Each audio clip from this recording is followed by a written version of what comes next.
Now after these things and this true-hearted work, Sennacherib, king of Assyria, came into Judah, and put his army in position before the walled towns of Judah, designing to make his way into them by force. And when Hezekiah saw that Sennacherib had come for the purpose of fighting against Jerusalem, he took up with his rulers and men of war the question of stopping up the water springs outside the town, and they gave him their support. So they got together a great number of people, and had all the water springs and the stream flowing through the land stopped up, saying, "Why let the kings of Assyria come and have much water?" Then he took heart, building up the wall where it was broken down, and making its towers higher, and building another wall outside. And he made strong the Millo in the town of David, and got together a great store of all sorts of instruments of war. And he put war chiefs over the people, and sent for them all to come together to him in the wide place at the doorway into the town, and to give them heart he said to them, "Be strong and take heart. Have no fear, and do not be troubled on account of the king of Assyria and all the great army with him, for there is a greater with us. With him is an arm of flesh, but we have the Lord our God, helping us and fighting for us." And the people put their faith in what Hezekiah, king of Judah, said. After this, Sennacherib, king of Assyria, sent his servants to Jerusalem. At that time he was stationed with all his army in front of Lachish, to say to Hezekiah and all the men of Judah in Jerusalem, "Sennacherib, king of Assyria, says, In what are you placing your hope, waiting here in the walled town of Jerusalem? Is it not Hezekiah who has got you to do it, causing your death from need of food and water, by saying, The Lord our God will give us salvation out of the hands of the king of Assyria? Has not this same Hezekiah taken away his high places and his altars, saying to Judah and Jerusalem, Give worship before one altar only, burning offerings on it? Have you no knowledge of what I and my fathers have done to all the peoples of every land? Were the gods of the nations of those lands able to keep their land from falling into my hands? Who was there among all the gods of those nations, which my fathers put to destruction, who was able to keep his people safe from my hands? And is it possible that your God will keep you safe from my hands?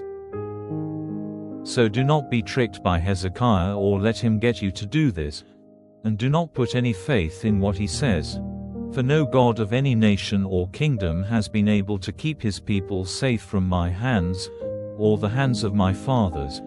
How much less will your God keep you safe from my hands? And his servants said even more against the Lord God and against his servant Hezekiah. And he sent letters, in addition, to put shame on the Lord, the God of Israel, and to say evil against him, saying, As the gods of the nations of other lands have not been able to keep their people safe from my hands, no more will the God of Hezekiah keep his people safe from my hands. These things they said, crying out with a loud voice in the Jews' language, to the people of Jerusalem who were on the wall, with the purpose of troubling them and putting fear into them, so that they might take the town. Talking of the God of Jerusalem as if he was like the gods of the peoples of the earth, the work of men's hands. And Hezekiah the king, and Isaiah the prophet, the son of Amoz, made prayer because of this, crying out to heaven. And the Lord sent an angel who put to death all the men of war and the chiefs and the captains in the army of the king of Assyria. So he went back to his country in shame. And when he came into the house of his God, his sons, the offspring of his body, put him to death there with the sword. So the Lord gave Hezekiah and the people of Jerusalem salvation from the power of Sennacherib, the king of Assyria, and from all others, giving them rest on every side.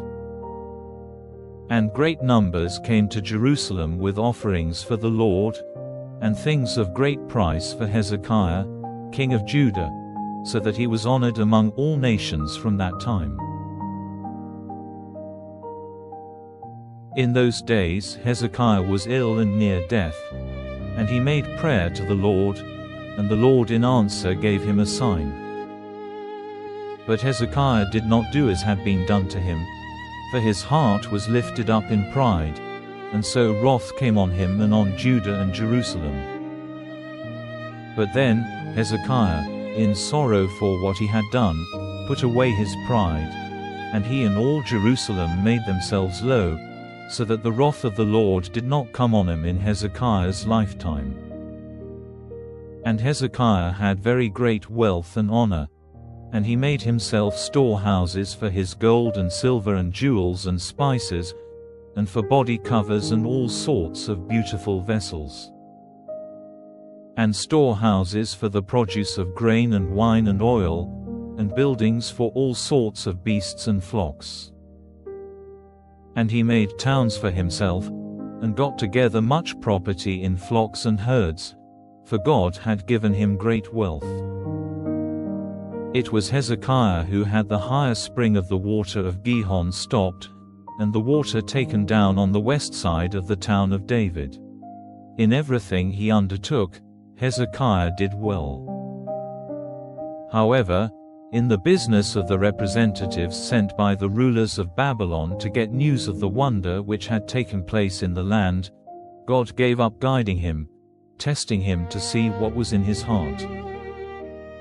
Now the rest of the acts of Hezekiah, and the good he did, are recorded in the vision of Isaiah the prophet, the son of Amoz, and in the book of the kings of Judah and Israel. So Hezekiah went to rest with his fathers, and they put his body into the higher part of the resting places of the sons of David, and all Judah and the people of Jerusalem gave him honor at his death. And Manasseh his son became king in his place.